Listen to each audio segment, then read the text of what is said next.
ના કેટલાક વિસ્તારોમાં મેઘરાજા મન મૂકીને વરસે છે તો ક્યાંક રૂઠેલા છે અને આ બધાની વચ્ચે હવામાન નિષ્ણાત અંબાલાલ પટેલ કહી રહ્યા છે કે 20 જુલાઈથી એટલે કે આજથી રાજ્યમાં વરસાદ વરસવાનો છે। 21 થી લઈને 22 જુલાઈ વચ્ચે ભારે વરસાદની આગાહી અંબાલાલ પટેલે કરી છે। દક્ષિણ અને ઉત્તર ગુજરાતમાં ભારે વરસાદની આગાહી થઈ છે, જેમાં જૂનાગઢ, અમરેલી, ભાવનગર એની સાથે સાથે કચ્છ અને ઉત્તર ગુજરાતમાં પણ ભારે વરસાદની આગાહી અંબાલાલ પટેલ કરી રહ્યા છે।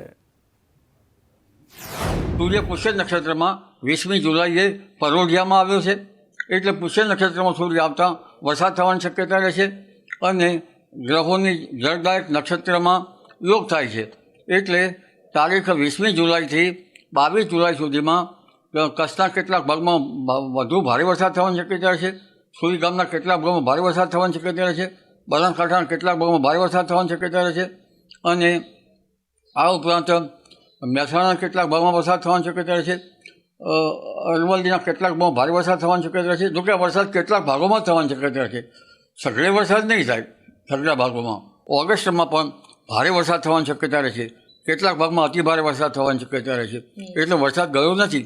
અલબત્ત વચ્ચે ઓગસ્ટમાં કંઈક થોડો બ્રેક આવી શકે, પણ આમ છતાં ઓગસ્ટમાં વરસાદ સારો થવાની શક્યતા રહેશે, કેટલાક ભાગમાં ભારે વરસાદ થવાની શક્યતા રહેશે અને મઘા નક્ષત્રનો વરસાદ થતાં એ વરસાદી પાણી સારું રહેવાની શક્યતા રહેશે।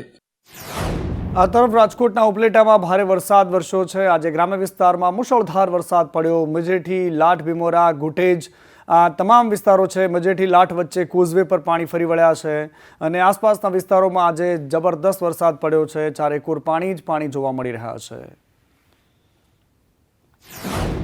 આ તરફ જૂનાગઢ જિલ્લામાં પણ સાર્વત્રિક વરસાદ વરસ્યો છે। જૂનાગઢ શહેરમાં લગભગ 1.5 ઇંચ જેટલો વરસાદ વરસ્યો છે। માંગરોળમાં પણ 3 ઇંચ જેટલો વરસાદ, વંથલીમાં 1 ઇંચ વરસાદ પડ્યો છે। માંગરોળમાં સૌથી વધુ 3 ઇંચ જેટલો વરસાદ આજે વરસ્યો છે। જૂનાગઢના વંથલી અને માંગરોળની અલગ અલગ તસવીરો અમે તમને બતાવી રહ્યા છીએ। ગ્રામ્ય પંથકમાં આજે વરસાદ રહ્યો છે। જિલ્લામાં સાર્વત્રિક મેઘમહેર રહી છે। આ તરફ રાજકોટ અમદાવાદ હાઈવે પર પાણી ભરાયેલા છે। કુવાડવા નજીક ઓવરબ્રિજ પર પાણી ભરાયા અને પાણીના નિકાલની વ્યવસ્થા કરવા માટે સ્થાનિક લોકો માંગ કરી રહ્યા છે કે ઓવરબ્રિજની નીચે બિલકુલ પાણી ભરાયેલા છે, જેના કારણે વારંવાર આ પ્રકારની પરેશાનીનો સામનો કરવો પડે છે, અકસ્માત પણ થાય છે।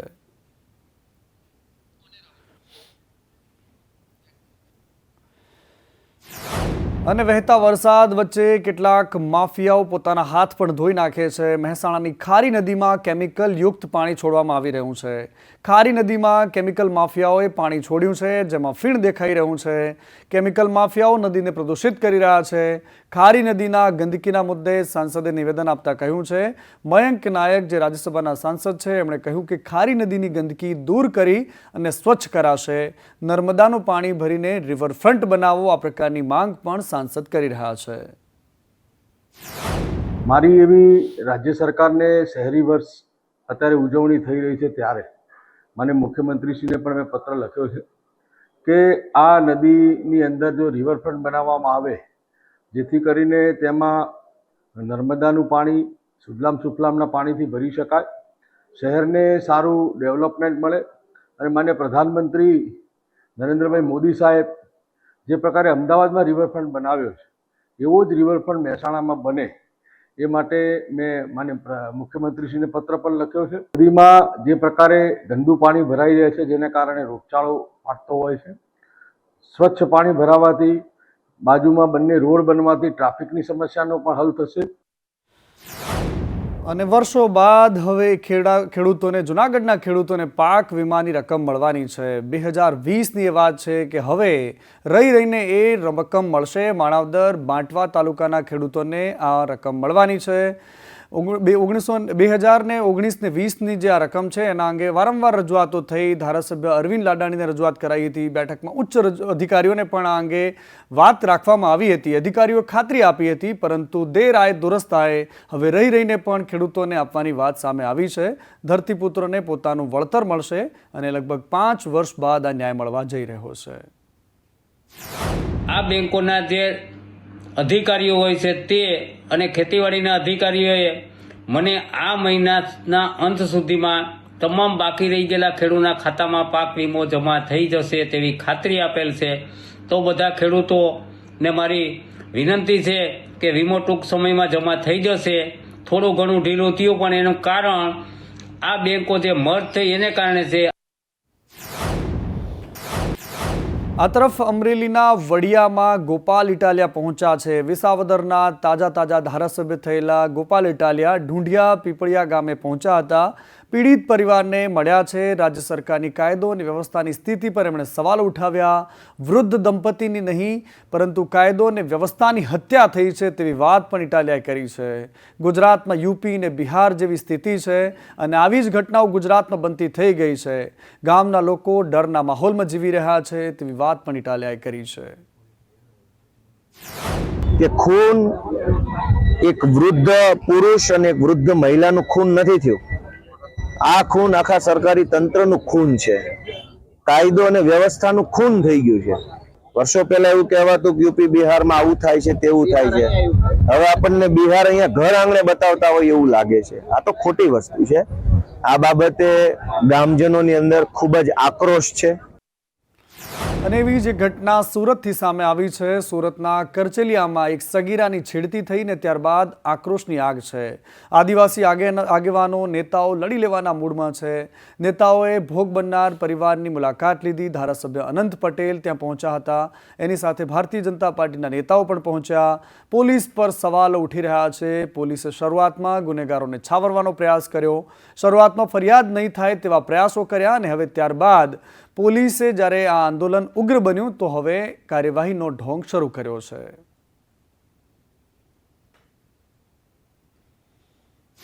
સુરત જિલ્લાના મહુવા તાલુકાના કરચેલિયા ગામમાં 18 તારીખના દિવસે એક અન્ય સમાજના આગેવાન દ્વારા આદિવાસી દીકરીની છેડતી કરવામાં આવી હતી અને છેડતી કર્યા બાદ જ્યારે એની માં ફરિયાદ કરવા ગઈ ત્યારે સમાધાનની રાહે અહીંના સરપંચ અને પોલીસવાળાએ કંઈક પૈસાની લેતી દેતીમાં સમાધાન કર્યાની રાહે મોકલી દીધા હતા.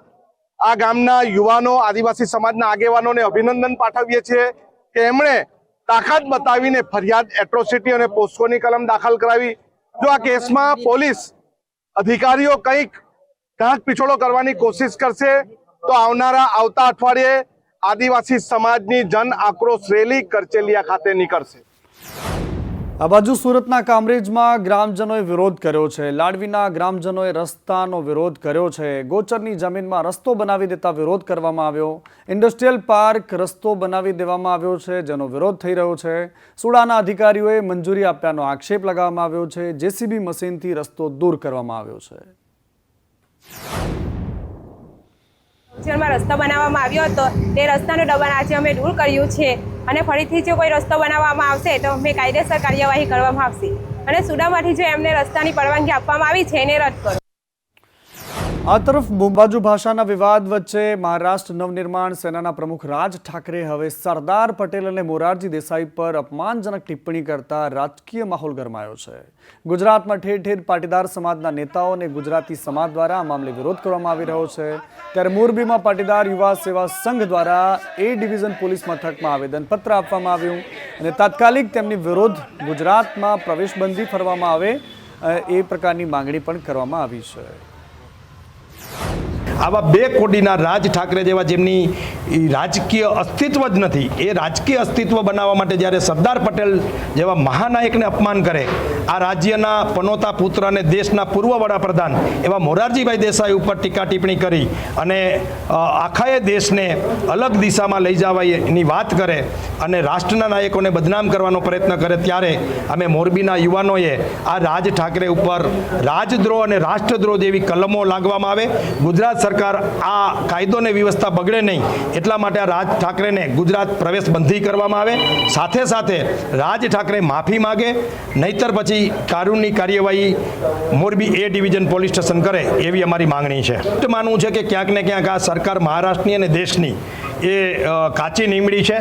એમણે યોગ્ય સમયે જો આ રાજ ઠાકરે જેવા બે કોડીના નેતા ઉપર કડો કાયદાનો કૈસો હોત અને એને જેલ ભેગો કર્યો હોત લીગલી રીતે, તો આજે આ રાજ ઠાકરેની હિંમત પણ ન હોત કે આ દેશના મહાનાયકો ઉપર ટીકા ટિપ્પણી કરે.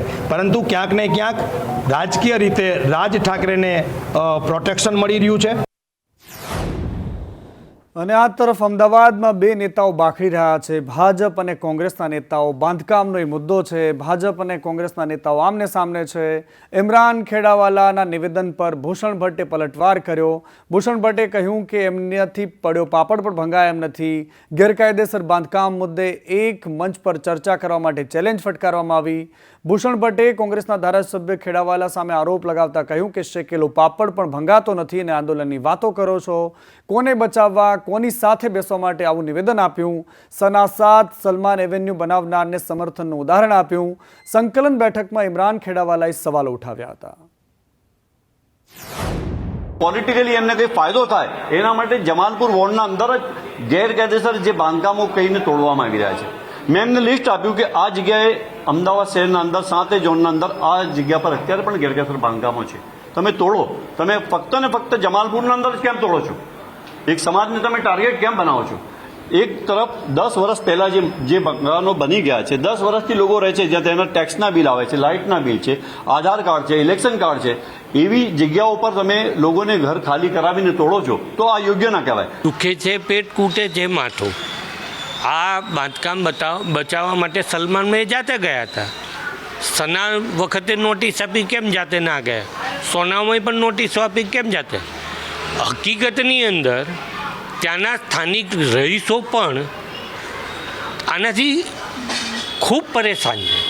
જે ગલીની અંદર રિક્ષા નથી જતી, જે ગલીની અંદર સ્કૂટર નથી જતા, ત્યાં 7 માળ 10 માળના ટાવર બને છે, એ ઇમરાનભાઈને દેખાતું નથી. નાના માણસોની જિંદગીની કિંમત શું હોય છે કોઈ નહીં સમજી શકે. જુનાગઢ જિલ્લામાં એવી જે ઘટના સામે આવી છે, બેફામ ખનીજ ચોરીના આક્ષેપો થઈ રહ્યા છે.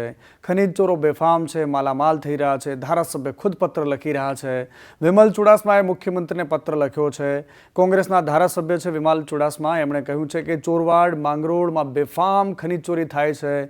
ધરતીને ચીરીને અહીંથી ખનીજ ચોરો બેફામ રીતે લૂંટ મચાવી રહ્યા છે. ખાણ ખનીજ વિભાગના અધિકારીઓ સામે પણ એમણે રાવ કરી છે. આંખ આડા કાન કરતા હોવાનો એમનો આક્ષેપ છે. ચુડાસમાએ કહ્યું કે ખનીજ ચોરી રોકવા માટે માંગણી કરી છે. ખનીજ ચોરોના નામની યાદી પણ સીએમને મોકલી છે. કરોડની ઉપરની ખનીજ ચોરી ચાલુ છે. એ ખાડાઓમાં આપવામાં આવે તો 200 કરોડની ઉપરનું ખનીજ દંડ થઈ શકે છે. ત્યારે મેં કાલે એમને લખેલો કે અત્યાર સુધી તમે જોવ છો પણ તમે એકવારના કાર્યવાહી કરેલી નથી. તમારા ખનીજના અધિકારી આવે છે, આટો મારીને વહી જાય. બેફામ ચાલી રહી છે. એનો મતલબ એ થયો કે ખનીજના કમિશનર ધવલ પટેલ સુધી પણ હપ્તા પહોંચી રહ્યા છે, પોતે પણ હપ્તા. આ તરફ અમદાવાદમાં ગુંડાગીરી કરનારા તત્વો આખરે ઝડપાયા છે. અમદાવાદમાં તોડફોડ કરનારા લોકો ઝડપાયા છે. ગોમતીપુરમાં પરમાનંદની ચાલીમાં તોડફોડના એ દ્રશ્યો સામે આવ્યા હતા. એ હેરાન કરનારા હતા.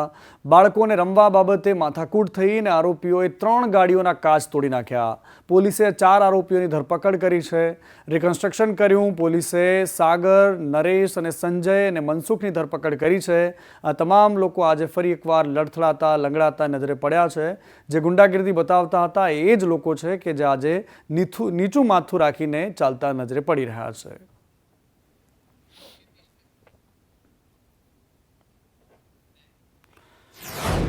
અને ગુજરાતમાં વરસાદી સિઝન વચ્ચે ખાડાઓ કેવા જીવલેણ સાબિત થઈ શકે છે એ તો આપણે જોયું, પરંતુ ખાડાઓની ભયાનકતા જોવા માટે તમારે પાલનપુરનો આ ખાડો જોવો પડશે.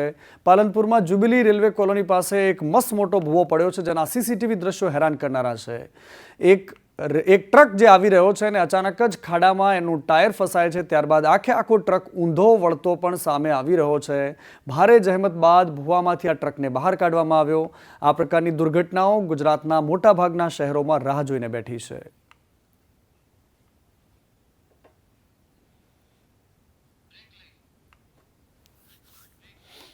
હવે વાત કરવી છે એક અજીબ કિસ્સાની, કારણ કે કેન્દ્રીય કૃષિ મંત્રી શિવરાજસિંહ ચૌહાણ આજે શનિવારે જૂનાગઢમાં આવ્યા હતા, પરંતુ એમની પત્નીને ભૂલી ગયા.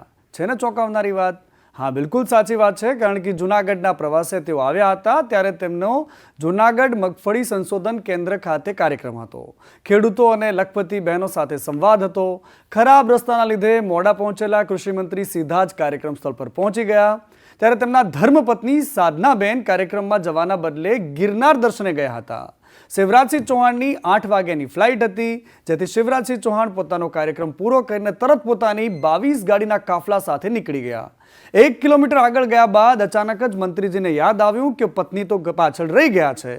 બાદમાં તેમણે પત્નીને ફોન કર્યો અને તેઓ જૂનાગઢમાં મગફળી સંશોધન કેન્દ્રના વેઇટિંગ રૂમમાં જ હોવાનું જણાવ્યું. શિવરાજસિંહ ચૌહાણ તમામ ગાડીઓના કાફલા સાથે મગફળી સંશોધન કેન્દ્ર પર પહોંચી ગયા. પત્નીને પાછા સાથે લઈને ફરી એકવાર રાજકોટ જવા માટે રવાના થયા.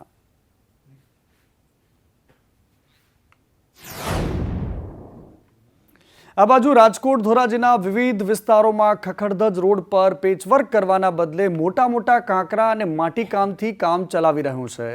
સ્થાનિક લોકો નારાજ થઈ રહ્યા છે. કાંકરા અને માટીના કારણે મોટા પથ્થરોથી લોકોને હાલાકી પડી રહી છે. થોડાક સમય પછી જો ફરી એકવાર વરસાદ પડશે તો પછી એની એ જ સ્થિતિ સર્જાશે તેવો રોષ પણ વ્યક્ત કરી રહ્યા છે. જમનાળ રોડમાં અત્યારે એવી પોઝિશન છે કે જેની કોઈ સીમા નથી. રોડ ઉપર આખા રોડ ઉપર ક્યાં હલાઈ નહીં, ખાડા એટલા મોટા પડી ગયા હતા અને એમાં ખાડા પૂરવા માટે ડાંબર રોડ ને બદલે એમાં કાંકરી અને મેટલ ધૂળ નાખી છે. અત્યારે વરસાદ રહી ગયા પછી અસહ્ય ડસ્ટ ઉડે છે અને ત્યાં તમે રોડ ઉપર બેસી ન શકો કે નીકળી ન શકો એવી પોઝિશન છે રોડની.